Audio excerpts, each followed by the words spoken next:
Bom, então pessoal, finalizando aí a análise da evolução do nosso direito constitucional, do retrospecto do constitucionalismo, né, mundo afora, cumpre-nos então falar da última fase, né, vivenciada pelo constitucionalismo, uma fase que nos encontramos agora, né, uma fase vivenciada especialmente nos últimos 100 anos, tá? De 100 anos para cá, surge um movimento constitucional denominado de neoconstitucionalismo, tá?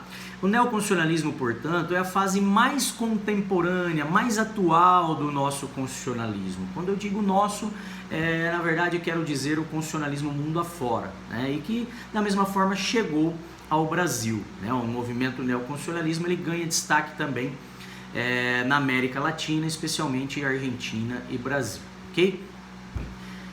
A respeito dessa última fase, cumpre explicar que como as constituições, né, pessoal, elas ganharam esse perfil, elas foram alçadas a um novo patamar dentro do ordenamento jurídico, elas foram alçadas ao patamar máximo de normas máximas, de normas supremas dentro do ordenamento jurídico, elas foram tidas, portanto, as constituições, como documentos vinculantes do poder público, né? Documentos vinculantes dos poderes públicos, tá? Quando eu falo das mais variadas esferas de poder, executivo, legislativo e judiciário, tá?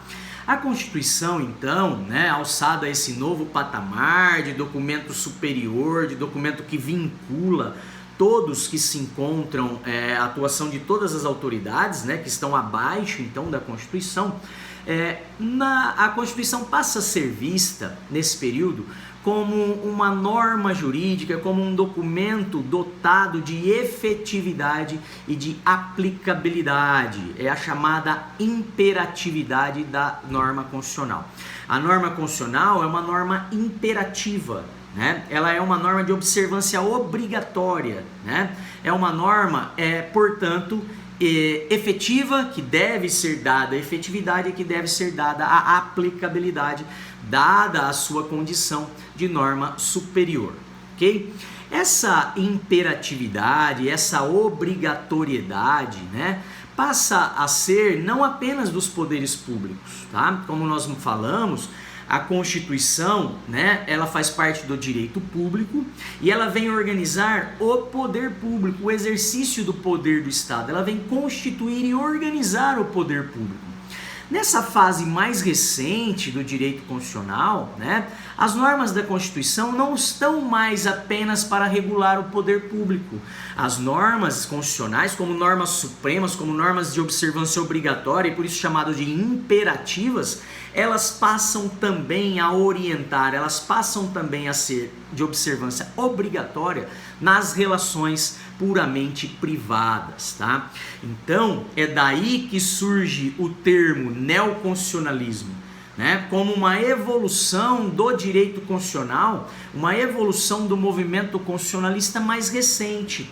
Um movimento que surge, em especial, a partir da interpretação da Constituição pelas cortes constitucionais, pelos tribunais, né, que cuidam da aplicação do direito constitucional, tá? Então, em razão da interpretação que passaram a ter das relações privadas e não mais apenas das relações públicas, né, passou-se a interpretar, passou-se a entender que, dada a supremacia da norma constitucional, ela não, e da imperatividade delas, ou seja, de serem normas de observância obrigatória por toda a sociedade, elas não estavam mais apenas para serem obrigatórias e imperativas apenas com as autoridades à frente do poder público. Elas não eram mais normas vinculantes apenas dos poderes públicos. Elas eram dotadas de imperatividade e por serem normas superiores, elas vinculavam também as relações puramente privadas, ou seja, apenas entre particulares.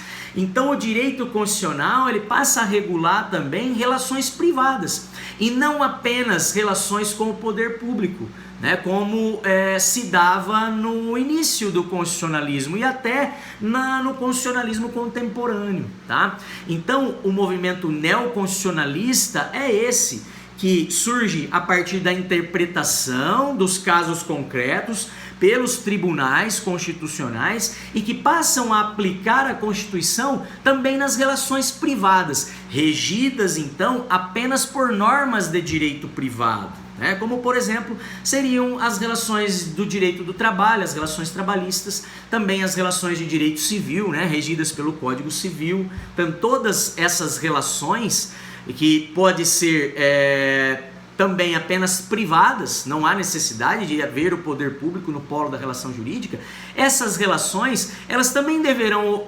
obedecer, elas deverão também respeitar a norma máxima, a norma suprema dentro do Estado, que é a Constituição Federal. Tá? Então esse é um movimento neoconstitucionalista, tá? É um movimento segundo o qual as normas de direito constitucional são normas que invadem outros ramos do direito e não apenas o direito público, invadem no sentido de vincular as relações privadas, vincular as relações sociais, ou seja, não são normas que estão ligadas apenas às autoridades, limitando o poder, mas elas estão aí também para serem normas de observância obrigatória nas relações sociais, sejam elas estabelecidas com o poder público ou sejam elas estabelecidas apenas entre particulares, né? E como nós falamos, esse movimento neoconstitucionalista, ele surge especialmente nos 100 anos para cá, né? Especialmente aqui na América, né? A partir da interpretação que os tribunais, as cortes, né? O judiciário passa a dar à Constituição Federal nos casos concretos. Então, ao interpretar os mesmos casos concretos, passa a se verificar, os mesmos que eram interpretados anteriormente, passa a se entender, especialmente dos 100 anos para cá, que a Constituição é documento de observância obrigatória, é norma imperativa, norma suprema dentro do Estado, não vinculando apenas o Legislativo, o Executivo e o Judiciário, mas vinculando também as relações em sociedade, as relações sejam de esfera pública ou sejam relações puramente privadas, ok? Falando ainda um pouquinho do neoconstitucionalismo, né, ou melhor, continuando a falar dentro do que nós trouxemos no material de vocês, nesse período chamado de neoconstitucionalismo, passou-se a entender então que a interpretação de todas as normas dentro do Estado, todo o ordenamento jurídico estatal, sempre deveria levar em consideração a Constituição.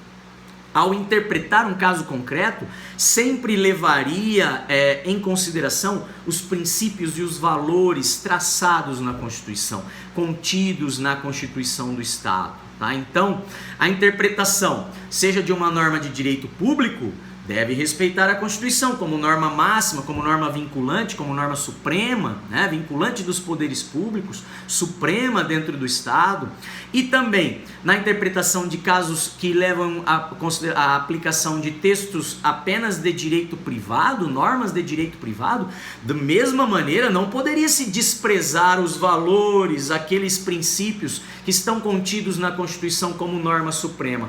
Esses princípios, eles vão invadir relações puramente privadas e vão vincular também as partes envolvidas nessa relação, tá? Então, sem poder desprezar aquela norma máxima, aqueles valores considerados mais importantes e supremos dentro do Estado, ok?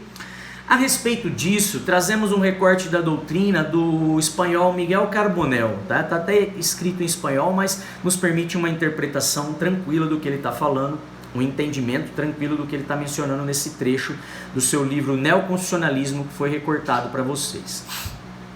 Diz o Carbonell: o neoconstitucionalismo é um fenômeno relativamente recente dentro do Estado, né? Um Estado constitucional contemporâneo, e parece cada dia contar com um maior número de seguidores, com mais seguidores, né? Tanto no âmbito da cultura jurídica italiana e espanhola, assim como nos diversos países da América Latina, particularmente os grandes focos culturais como Argentina, Brasil, Colômbia e México. Tá? Então, esse fenômeno recente, que surge inicialmente na Europa, ele vai se espalhando o mundo afora, né? E que tem um dos maiores autores que tratam do neoconstitucionalismo, uma das maiores autoridades no mundo, é o Carbonell, né? O espanhol Miguel Carbonell, e ele explica que dada esse movimento ser recente, né, e surgido na Europa, como os demais ideais constitucionalistas, ainda no período do constitucionalismo, em períodos anteriores do nosso constitucionalismo,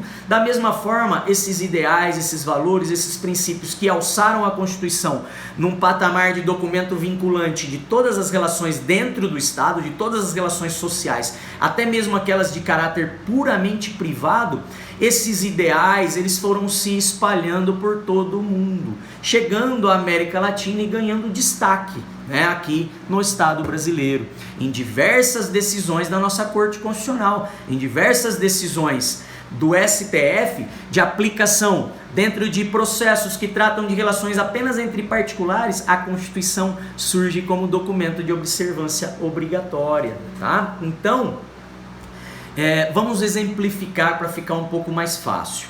Vamos pegar relações trabalhistas e relações de direito civil, que seriam regidas então pela CLT, uma norma de direito privado, e regidas pelo Código Civil, uma norma de direito privado também, tá?